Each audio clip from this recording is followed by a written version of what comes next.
मला तेच सांगायचंय. आता तुमच्याकडून मला समजलं 15 आमदार किंवा साहेबांनी असं सांगितलं, साहेब तसे बोलले. हे आपल्या माध्यमांमधून आमच्यापर्यंत पोहोचतं. आम्ही एका पक्षात असूनही अशा कुठल्या पद्धतीच्या बातम्या किंवा घडलेल्या घटना आम्हाला दिसत नाही. शेवटी आपल्यापर्यंत विरोधकांच्या माध्यमातून बातम्या येत असतील आणि म्हणून मला सांगायचंय की राष्ट्रवादी हा आमचा परिवार एकसंध आहे, एकत्रितरित्या राहील.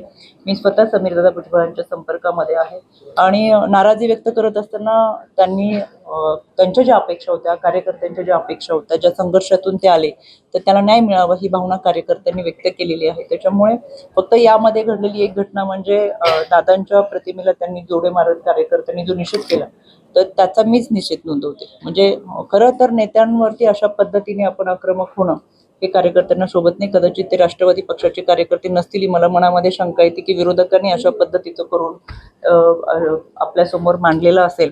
खरं तर आम्ही एकसंध राहत कुटुंबाच्या माध्यमातून पक्ष जपण्याचा प्रयत्न करत असतो. त्याच्यामुळं राज्याचे प्रांत अध्यक्ष देखील भुजबळ परिवाराच्या संपर्कात आहेत, त्यांच्याशी चर्चा करतात आणि या चर्चेमधून जे काही चांगलं असेल ते निष्पन्न होईल.